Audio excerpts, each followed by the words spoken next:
Hi hello. ഇന്നത്തെ നമ്മൾ തയ്യാറാക്കാൻ പോകുന്ന ഒരു വിഭവമാണ് മധുരക്കിഴങ്ങ് പിഴുങ്ങിയത്. അതിന് വേണ്ടി ഞാൻ കുറച്ച് മധുരക്കിഴങ്ങ് എടുത്ത് വെച്ചിട്ടുണ്ട്. ഇതൊന്ന് കഴുകിയെടുക്കാം.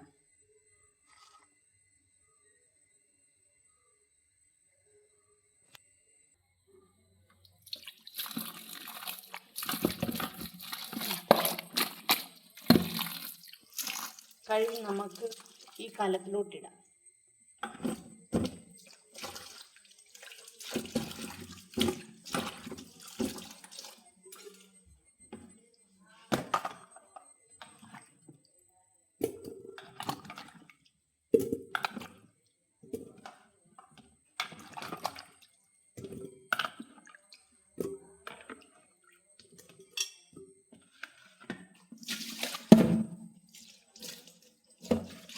കുറച്ച് വെള്ളം ഒഴിച്ചു കൊടുക്കാം.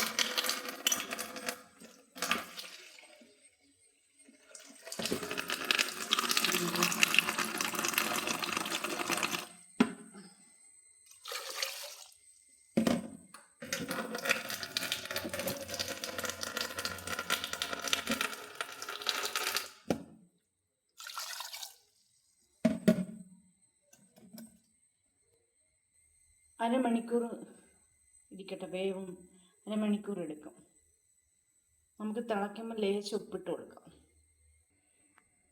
കുറച്ച് കാന്താരി മുളകും ചുവന്നുള്ളി ഇട്ട് കൊടുത്ത് ഇതൊന്ന് അരച്ചെടുക്കാം. തിളച്ചിട്ടുണ്ട്, ലേശം ഉപ്പിട്ട് കൊടുക്കാം.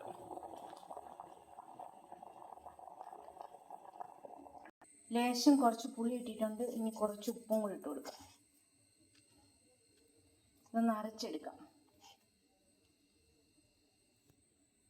നമ്മളതൊന്ന് ചതച്ചെടുത്തിട്ടുണ്ട്. ഇത് നമുക്കൊരു പാത്രത്തിലോട്ട് ആക്കി വയ്ക്കാം.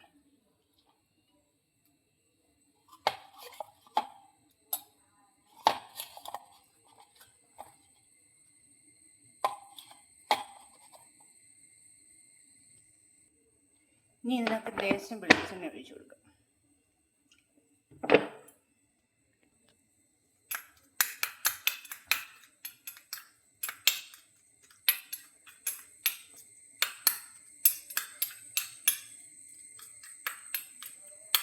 ഒന്നിങ്ങനെ ഇളക്കി യോജിപ്പിച്ചു കൊടുക്കാം.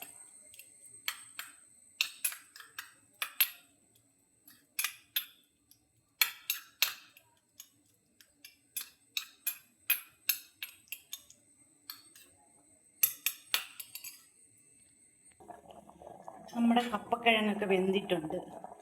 കണ്ട, ചുമന്ന് വെന്ത്. ഇനി ഊറ്റിയെടുക്കാം.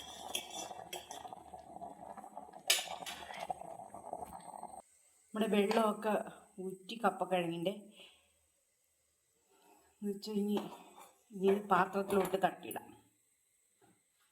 വെള്ളമെല്ലാം വറ്റിച്ച് റെഡിയാക്കി ഇനി പാത്രത്തിലോട്ട് തട്ടാം.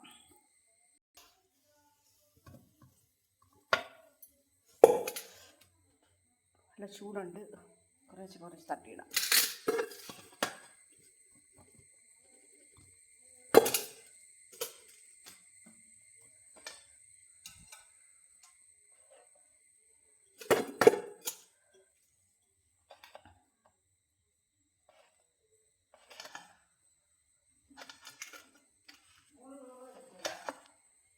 നമ്മൾ അടിപൊളി ടേസ്റ്റായി കപ്പക്കിഴങ്ങ് ഒഴുകിയിട്ടുണ്ട്. അതിന് കൂട്ടായി ചമ്മന്തി, മുളക് ഉടച്ചത്, മുളക് ചമ്മന്തി അല്ല, മുളക് ഉടച്ചത്. മഴ സമയത്തല്ലേ, ചൂട് കപ്പക്കിഴങ്ങും മുളകടച്ച ചമ്മന്തി. അത് കഴിക്കാൻ നല്ല അടിപൊളി ടേസ്റ്റാണ്. എല്ലാവരും വീട്ടിലൊക്കെ തയ്യാറാക്കി നോക്ക്. നല്ല മധുരമുള്ള കപ്പക്കിഴങ്ങാണ്, മഞ്ഞ. അടിപൊളി ടേസ്റ്റാണ് കപ്പക്കിഴങ്ങ്. ചൂടോടെ ഇത് കഴിക്കാം. എല്ലാവരും തയ്യാറാക്കി നോക്കുക. വീട്ടിലുള്ളവർക്കെല്ലാം ഇഷ്ടപ്പെടും. കുട്ടികൾക്കും എല്ലാം മധുരക്കിഴങ്ങാണ്. നല്ല അടിപൊളി ടേസ്റ്റാണ്.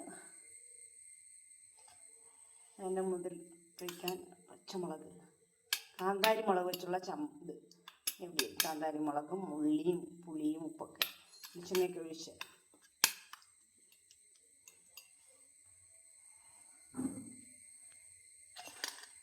ഇപ്പം മഴ സമയമല്ലേ, അതിന് നല്ല കപ്പക്കിഴങ്ങ് ഓരോന്നൊക്കെ വൈകുന്നേരത്തിന് കഴിക്കാൻ നല്ലതാണ്. ഇത് വൈകുന്നേരമായി അന്നേരം ഞാൻ റെഡിയാക്കിയതാണ്. ചൂടോടെ കഴിക്കാം. എല്ലാവർക്കും വീഡിയോ ഇഷ്ടപ്പെട്ടെങ്കിൽ ലൈക്ക് ചെയ്യുക, ഷെയർ ചെയ്യുക, സപ്പോർട്ട് ചെയ്യുക, സബ്സ്ക്രൈബ് ചെയ്യുക.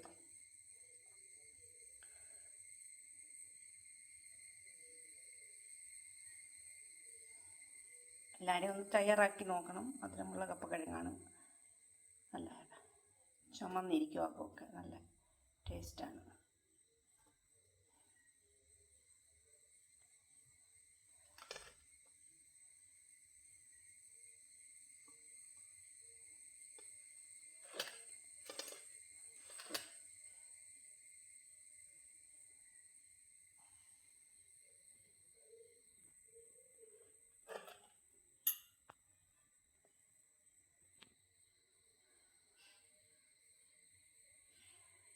ഇനി മറ്റൊരു വീഡിയോയിൽ നാളെ വരാം.